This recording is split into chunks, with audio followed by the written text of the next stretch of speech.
کارل یونگ یکی از شاگردان فروید و بنیانگذاران روانشناسی تحلیلی بود که تحول عظیمی هم توی دنیای روانشناسی ایجاد کرد. توی این ویدیو ما سعی کردیم به زندگی و آثار روانشناس بزرگ بپردازیم و نقش این شخصیت رو در شکلگیری روانشناسی مدرن با همدیگه بررسیش بکنیم.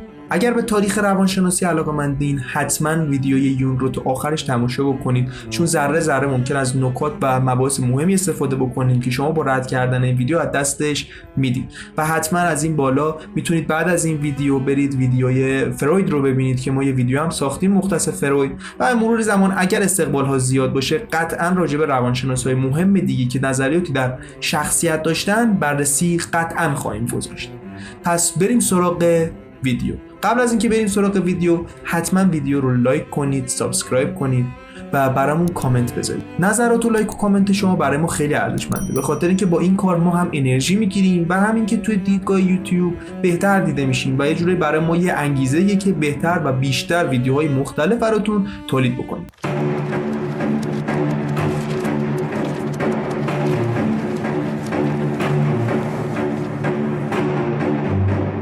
سالهای کودکی دشوار و ناخوشنود یونگ با کشیشایی که جامعه سیاه به تن داشتن و مرگ و مراسم تدفین و والدین روان رنجور و تهدیدها و تعارضهای مذهبی، رویاها و فکرهای عجیب و غریب گره می‌خوردن. یونگ توی سوئیس توی خانواده تقریبا همه اونا کشیش بودن به دنیا اومد. توی همین سین اولیه با مذهب و ادبیات کلاسیک آشنا شد. یونگ با پدرش صمیمی بود ولی پدرش رو آدم ضعیف و ناتوانی میدونست و پدرش نمیتونست مرجع قدرتی که اون پسرش میخواست و بهش نیاز داشت باشه.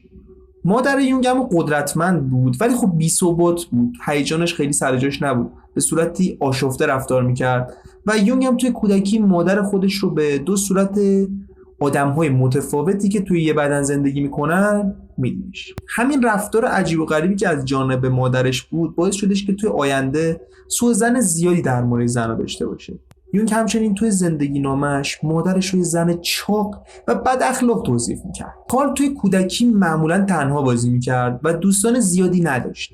یونگ کودکی منزوی بود و خودش رو اینطور توصیف میکنه: رابطه من با دنیا از پیش ترسیم شده بود.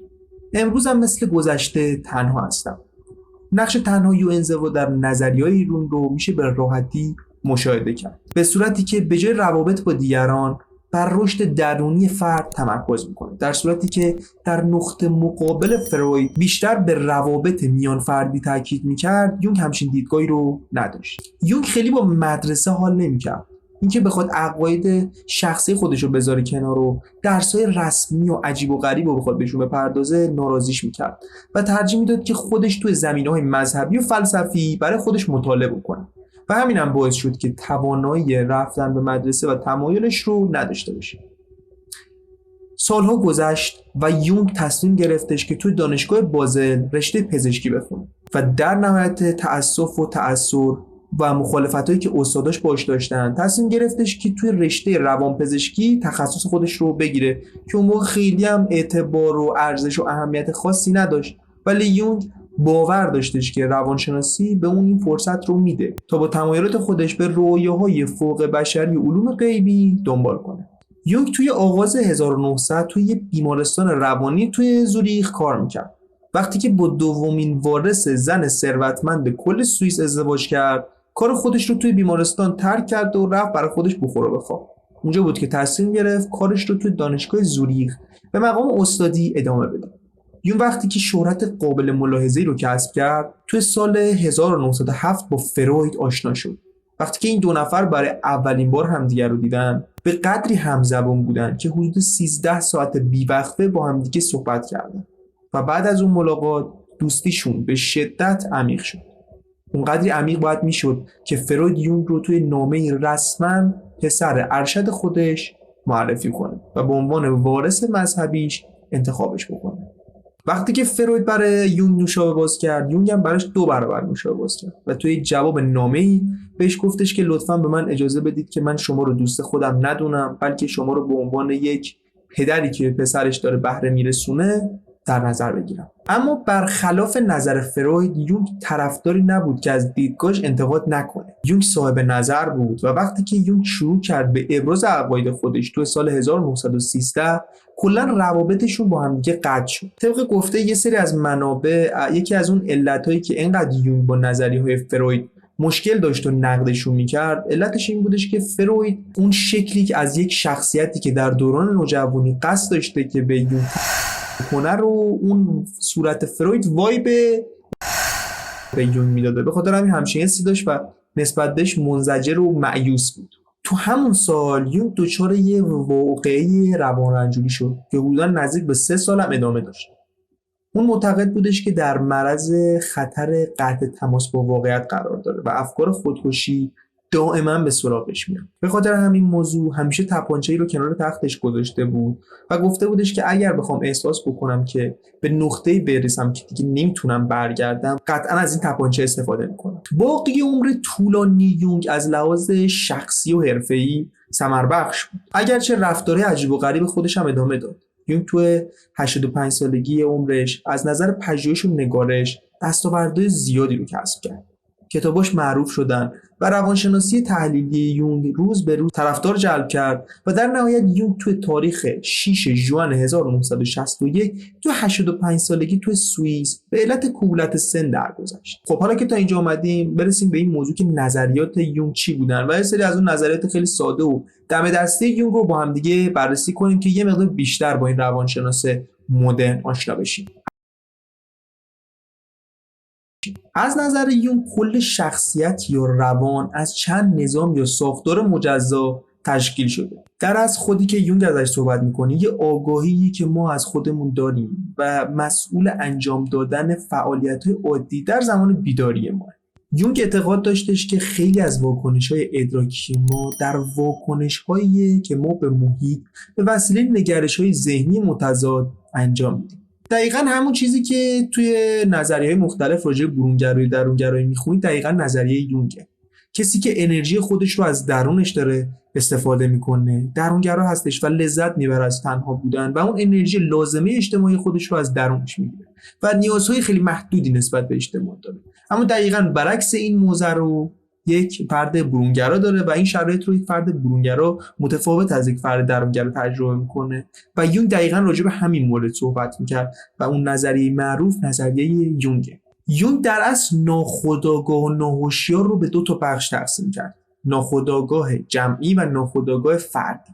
راجع به ناخودآگاه شخصی میگه که اون بخشی از ذهن ماه که شامل تجربیات فردی ما میشه، تجربیاتی که به دلایلی فراموش شدن یا سرکوب شدن. این تجربیات میتونن شامل خاطرات دردناک کودکی، احساس سرکوب شده و آرزوهایی هستن که ما از آگاهی خودمون دور نگهشون داشتیم. آگاهی از ناخودآگاه شخصی به ما کمک میکنه که خودمون رو بیشتر بشناسیم و ریشه مشکلات خودمون رو پیدا بکنیم. به نظر یونگ وقتی که ما تجربیات زیادی رو توی ناهوشیار شخصی خودمون بایگانی میکنیم، اونا رو در چیزی به اسم عقده‌ها دسته‌بندی میکنیم.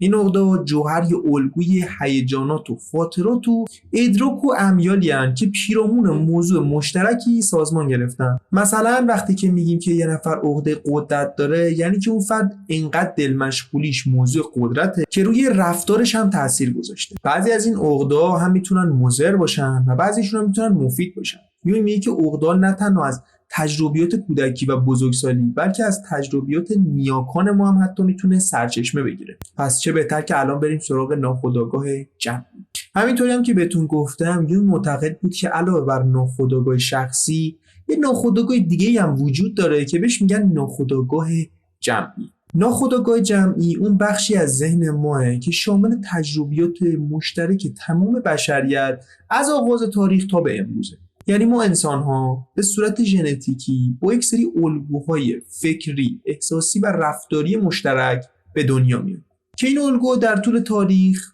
که برای انسان‌ها بوده تکامل پیدا کرده و شکل گرفته و به صورت ناخودآگاه توی ذهن همه ما وجود داره. حالا میریم سراغ که از مباحث جذاب یونگ به اسم آرکیتایپ ها یا در اصل همون کهن الگوها. چند تا کهن الگو داریم که بهشون بررسی می‌کنیم. در واقع به کهن الگو به الگو فکری و رفتاری مشترکی که توی ناخودآگاه جمعی هستن بهشون میگیم آرکیتایپ. آرکیتایپ‌ها در اصل مثل یک قالب و الگویی هستند که اسطوره‌ها و رویاها و هنر و ادبیات همه ملت و فرهنگ‌ها به شکل‌های مختلفی ظاهرشون می‌کنه. مثلا آرکیتایپ مادر، قهرمان، شیطان، خدای درون. این آرکیتایپ‌ها به ما کمک می‌کنن که دنیا رو به بهترین نحو ممکنه درک کنیم و به سوالات وجودی خودمون پاسخ بدیم. خب حالا من سعی می‌کنم که توی این بخش مقدار از آرکیتایپ‌های اصلی و مهم رو براتون بگم که متوجه بشید که جریان از چه قراره. پرسونا در اصل نقابیه که ما به چهرهمون میزنیم تا خودمون رو به صورت متفاوتی با اون چیزی که در واقعیت هستیم نشون بدیم. یونگ اعتقاد داشتش که پرسونا ضروریه، چون ما مجبوریم نقش‌های متفاوت و متعددی رو توی زندگیمون بازی بکنیم تا اینکه بخوایم با افراد مختلفی کنار بیایم. آنیما و آنیموس هم به اعتقاد یونگ به این صورته که وقتی که انسان‌ها اصولاً دو جنس در درون خودشون دارن، یعنی اینکه یه سطح زیستی دارن که هر جنسی مشخصه، علاوه بر اون هورمون‌های جنسی خودمون ما یه سری هورمون‌هایی رو از اون یکی جنس ترشح می‌کنیم و باعث میشه که ما دو تا جنس رو داشته باشیم، فقط درصدش بالا پایین باشه. میرسیم به آخرین بخش این موضوع، بخش سایه. سایه هم یکی از مهمترین الگوهای کهنی هستش که کارل یونگ به اون اشاره کرد. به زبان ساده، سایه اون بخشی از شخصیت ما که ما ترجیح میدیم اون رو نادیده بگیریم یا در از سرکوبش کنیم. این بخش شامل تمام ویژگی‌ها، احساسات و تمایلاتی که ما اونها رو منفی و نامطلوب می‌دونیم و به همون دلیل از پذیرش اونو خودداری می‌کنیم. حالا سوالی که پیش میاد اینه که خب چرا سایه مهمه؟ اولین دلیل، برای درک خودمون آگاهی از سایه به ما کمک می‌کنه تا خودمون رو بهتر بشناسیم و به یک پارچگی شخصی خودمون برسیم.